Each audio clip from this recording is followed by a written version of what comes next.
A very warm welcome to the program. My name is Felicity Ezewike. Dubai's Expo City will from November 30 host the 2023 UN Climate Change Conference COP28. Almost every country in the world will participate in negotiations over how to address the climate crisis, limit global temperature rise, and support vulnerable communities to adapt. Our conversation today is a review of Africa's agenda at the conference. This is important because climate experts say whilst Africa has the lowest per capita fossil fuel emissions of any region globally, it faces the most severe challenges due to climate change. The negative effects on the continent have become increasingly evident through disasters like floods, earthquakes, and drought. 7 out of 10 most vulnerable countries by climate change in 2021 were in Africa. Climate change is forecast to push an additional 78 million people into chronic hunger by 2050, over half of them in sub-Saharan Africa. Experts, they worry about the continent's limited capacity to respond and adapt to ongoing climate disasters, which is mainly due to lower levels of economic development, which itself is closely linked to historic emissions. So, it is agreed that Africa must go to COP28 with an agenda. But there doesn't seem to be a generally accepted consensus.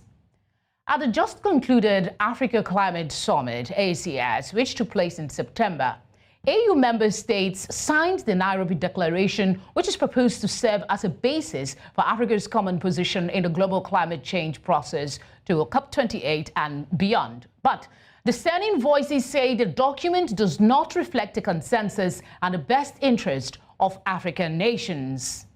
My guest on One Slot today is the CEO and founder, Integrated Africa Power, Chigozie Nweke-Eze. Thank you very much for giving us your time on One Slot. Yeah, thank you so much, Felicity, for having me. The conference, the purpose is to agree on policies to limit global emissions. It's been 28 years in the making. Give us a brief and honest assessment of the impact it has had, if any, over the years. Yeah, thank you so much for that question. Of course, it's been a long time since these negotiations have started. And one would think that by now something much more tangible than this would have come out of it. But I think it is very fair and important to note some of the good things that has also happened or come out of this. For instance, in 2015, the Paris Agreement was signed by 196 countries in the world, agreeing all together to cut down on their emissions. And this was facilitated using nationally determined agreements. And so this is an important step, for instance. And of course, there is no other major platform to get the whole world together to agree on cutting down on global emission and averting all the negative effects of climate change. So it's still important to get these conferences going on in the future.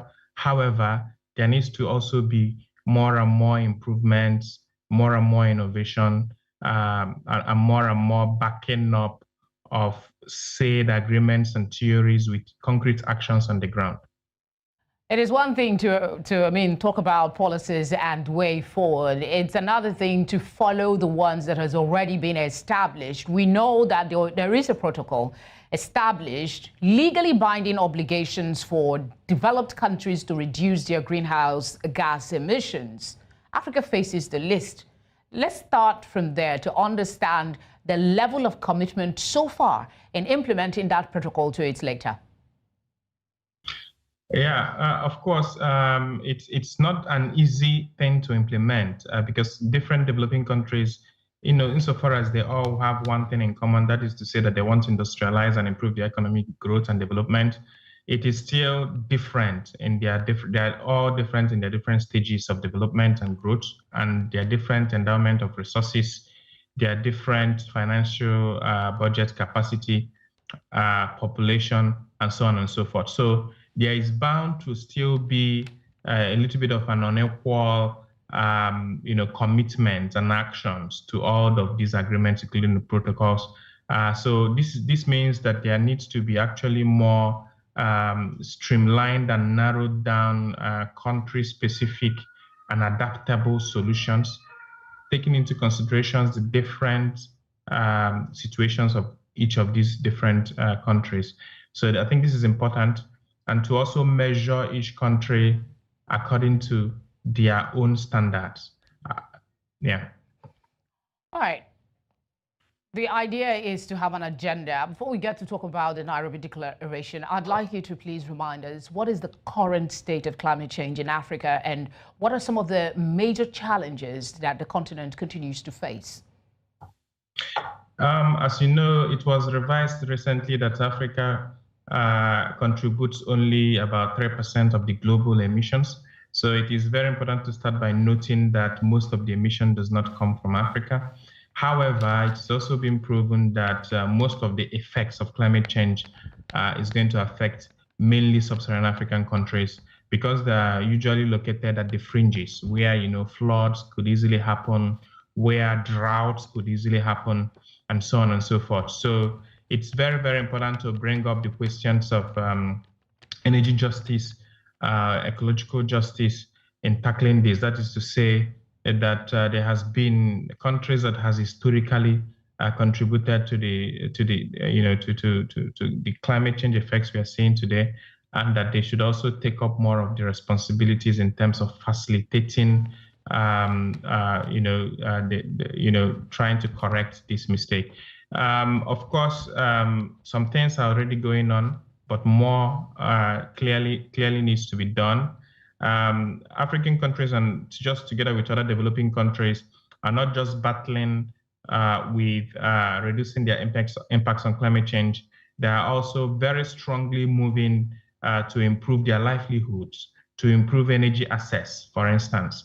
And are very wary to be faced with this, with the decision of choosing clean energy and any other available energy, because electricity, for instance, is a very vital component to economic growth and development. It's just a sample. How do one then incentivize the more adoption of more climate-friendly energy technologies that could now help us, help these countries to choose them, rather than not choose them because of financial difficulties or financial limitation, and so on and so forth. So all these things are the things that has been discussed. The importance of climate finance provision, the importance of post-climate finance provision, the importance of carbon taxation. All these are ways in which finance and concrete funding could actually come up to innovate, to actually catalyze the movement and the progress of countries, especially in the global south. How much of these challenges you've highlighted is captured in the Nairobi Declaration that was signed at the ACS in September? It's supposed to serve as a common position for Africa, I mean, in the efforts for the global climate change process. But there are voices saying that that declaration wasn't done, well, there wasn't a consensus, really. Have you heard the argument? And if yes, what's your view? Yeah, of course. Such arguments would always come up in a world, forum like that, in a big forum like that, consisting of African countries, 54 of them. Just the same way that many criticisms and comments will come after each COP and any other of such gatherings. But as I've said earlier, these gatherings are still important anyway, because the real solutions to problem usually starts by having a conversation about it. Now, this conversation about it may not be perfect, may not reach the levels it should, but at least it's a starting point. Let's also remind ourselves that, of course, even within Africa, where we have 54 different countries, you also still have a level of inequalities, a level of different priorities, different countries. Some countries are very rich in oil and gas. Some countries are not so rich in oil and gas, but rich in renewable energy resources. So it's easier for them to really choose that option and move forward in climate change mitigation. Some other countries are really poorer than their other. Some other countries have huge population. Other ones have are located more in the north and are facing more the impact of climate change, such as drought. Food access is a problem. Water access is a problem. While other countries are located in a more favorable location. Some countries are landlocked, while other countries are more open. So, of course, there are that differences, but at the same time, it is very, very important, again, for the continent to continue to move, to come to one voice that would now be very strong and laudable. It is not beneficial for the African continent to come to a global event like COP28, for instance, and have different views. It is important that they come with one voice. With one voice, you are able to become louder and more likely to be heard. Yeah, so of course, the ACS having its limitations from here and there, it's a good start that I can encourage that we need to continue to make such a move. All right, I'll come back to the first part of the question about the declaration. But for now, I'll come back to the second part, rather, of the declaration. But now I want you to go back to the first part of the question I asked, and that's what that document contains. What are the key facts in that declaration that you think is good and, can push Africa forward in the quest to improve the climate condition? Yeah, I think that one thing that really very much stands out is the question of climate finance and the position of climate finance in making this happen, and the stance of Africans in terms of their position that this is not a begging position, so to say, but this is a question of trying to get what is required, for the world to move forward, knowing that Africa itself is in a position of contributing less.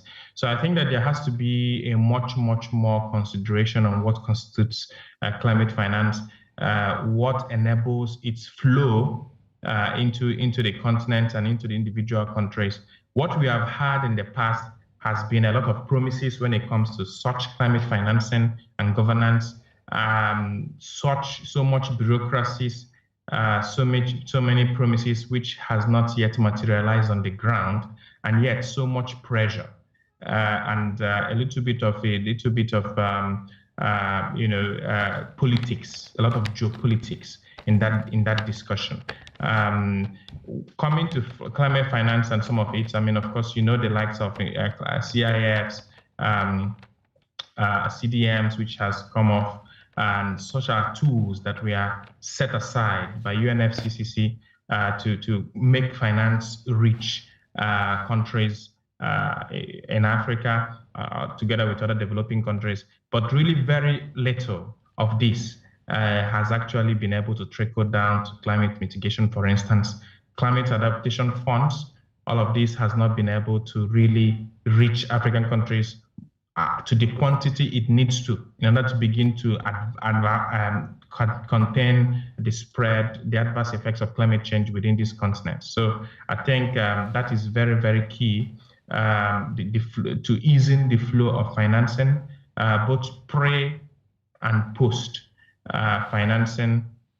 Again, also to reduce the geopolitics. Some of the governance aspects that are contained in the declaration would address very key blockage of geopolitics. I'll give you an example. There was a time in the world when the development financial institutions would say that they wouldn't finance any coal or gas projects in the world, and of course financing for it was blocked for many African countries.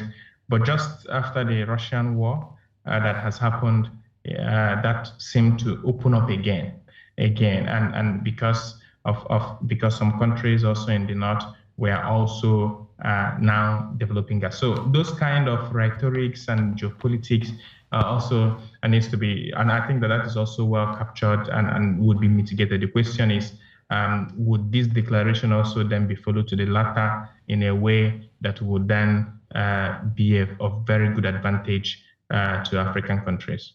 I mean, you've echoed some of the concerns that's been raised by activists over the years, and they're saying that there has to be a different approach, that unless there is a marked change in the approach to climate policies, the COP28 could fail to deliver any meaningful progress. Let me highlight some instances. In the Global South, there is persistent worry that wealthy nations, so you've also alluded to that, and international corporations, that they will push for policies that allow them to continue business as usual, while poorer countries, which are least responsible, like Africa, bear the brunt of the crisis.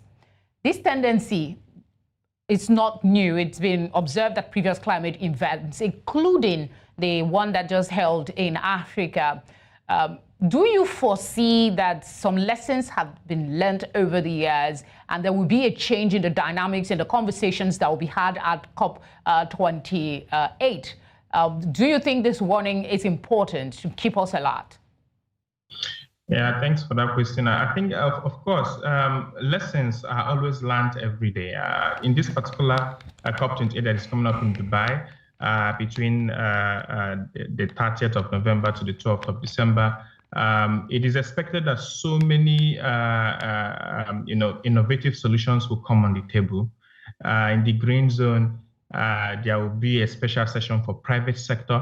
I think this is also very, very important that private sector wakes up and begin to play a role as well. When we talk of climate change and climate change adaptation and mitigation, many people think that this is on the table of public sector alone or development financial institutions, but private sector needs to set up. So this is something that I think is a lesson that has been learned, that is having a strong focus on the private sector to bring them to shine a spotlight on them to begin to commit in specific ways how they can actually help to alleviate the adverse effects of climate change and how they can actually begin to contribute climate finance in solving it. Of course, one of the very big innovations that has been going on also in the world in terms of sinking out excess carbonization is the movement for green hydrogen production. Billions of dollars has been going and going into it, and much more has been planned for it. Many people see it as the same as the silver bullet that would begin to suck out the excess carbon in terms of the hard to abate sectors like the iron steel making sectors, the aviation, the shipping, those sectors that has been historically very hard to decarbonize or to reduce the amount of carbon that you use in their production or use. Green hydrogen became a vector that could actually help to reach that, make them green. So in this particular COP28, of course, there's going to be a lot of announcements of support for green hydrogen projects all over the world. The World Bank has already indicated that they would make an announcement. Currently, the EU is having their Hydrogen Week and have promised already upwards of 4 billion. So there are a lot of things that are going on which are innovative. And I think that this is an indication that lessons are also being learned. How do you think, I mean, well, all of these that you've said will come to life to some degree at this COP28, that we can achieve some of the ambitions that's been put into that document? Yeah, I think that one thing that needs to be done is once it's been documented and announced, one thing that is very, very important is to begin to track implementation actively. It's not enough to just make declarations and forget about it and wait for the next COP. It's very important for all the concerned stakeholders, including activists, to continue to track progress, to have meetings in between to check progress. How is progress of the last COP being achieved? I think that this is one of the ways that can really prevent a situation whereby you have made promises and made innovative steps, but announced it just by mouth, but not really materialized it on the ground, I think, which is usually the trend. So I think that we need to write more about it. We need to speak more about it. We need to hold the governments accountable. We need to hold the actors who make the promises accountable. And we need to hear in every upcoming COP what has already been done. How has the promises made in the previous ones been met? I think this is another way to really do this, and I think this is also something that Africans together can take up. What are the promises made towards the African countries? List them up, and then try to follow them to also hold the institutions that have promised this also accountable in delivering them. I wanted to speak on the proposal for a climate justice fund and how this will better enable African countries to access additional funding for climate adaptation and restoration processes. Yeah, of course. The climate justice is very important. It's a very important concept. Climate justice fund is something that I think that is needed at this point because, of course, it comes from the understanding, as I've begun to say earlier, of countries like Africa who has contributed much more or less to the climate change effects we are seeing are going to be the ones to suffer the most. So it then makes sense that some justice comes on the table. So having this understanding is very important as well for people who would contribute in this fund. So it's beyond aid. It's beyond aid. I think this is also very much highlighted in the ACAS that came up. This is not aid or handing out money. This is what needs to be done. This is what has to be done. So so justice is always very important. So I think it's very much important to keep in mind that this is not about numbers or keeping the temperature, global temperature be not up to 1.5. It's not about numbers. It's not about figures. It's about human beings who are daily affected, in their daily lives, whose livelihood has gone off. It's about people who are losing their relatives on everyday daily basis because of this. It's about countries who are suffering significant amounts of losses as a result of it. So let's keep the people in mind when thinking about this fund and be able to then make what is required to make this fund operational. I think this is very important. So it's a very welcome idea to set up this fund. But what is very important to also do is to reduce the bureaucracy of assessing the financing from this fund. This is always what has marred every fund that comes out. I mean, some would argue that the bureaucracy helps to keep the integrity of the fund going, because if anyone can come and access it, I mean, it might defeat the purpose, don't you think? Yeah, I mean, of course, the excess of everything can be bad. So some of these bureaucracies had historically been too complex. That some people would even argue that they spend so much money actually trying to even have access to such funds. I'm not saying that the funds should be left open to corruption, but there has to be a basic levels of bureaucracy and also very much effort to see that these funds are made explainable to people who would potentially apply for them, so that it's easier for people to apply. So what you have seen with other funds is that people were so discouraged to even bother to apply because the bureaucracy and the conditions were, first of all, not even clear to them. They were too complex for them.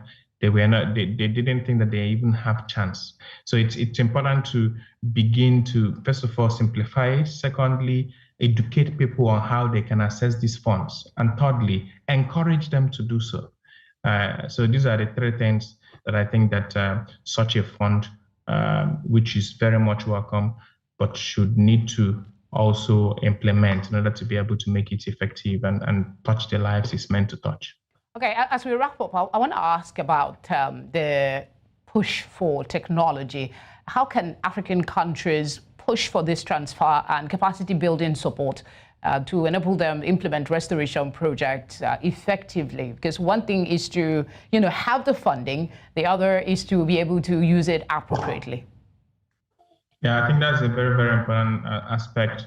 Of course, such funds needs to be very well allocated. Africans should seek more to develop these technologies within themselves. But of course, we live in a geopolitical world. Everyone wants to be the one to develop the technology and sell, including Europe, including northern countries, global north countries. They also want to continue to grow their economies, and they want to also be technology leaders. You've heard about solar, even electrolysis that are going to use to be power hydrogen projects. Many countries are actually trying to be technology leaders.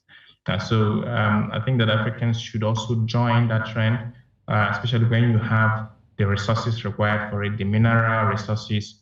It's good to insist that these technologies are developed on the soil where they are taken, instead of like exporting raw materials. It's good to always often insist to have them processed and made. That is one. Secondly, of course, scaling and upscaling is very, very important in order to improve technology. So these actors, they need to be trained. People who are graduates, locals who are willing to be employed needs to be employed and scaled and upscaled. This is another way to make sure that this fund is having not just an impact on climate change, but it's also having some trickle-down effects, empowering people economically, empowering people socially, and making sure that there is a multi-level progress, that the funds often unlock different development indices. So I think this is something to keep in mind. Yes. Yeah, I think this is a good place to leave it and hope for the best at the event. It's just weeks away. Thank you very much, Chigozie, for speaking with us and for sharing your insights. We appreciate your time. Thank you so much. Take care. All right, we'll go on a very short break. And when we come back, we'll be talking about the East Africa oil pipeline. We'll be asking questions around, is Uganda and Tanzania trying to invest their future on a fossil fuel that people suggest, climate experts suggest, might be on its way to extinction? Stay with us.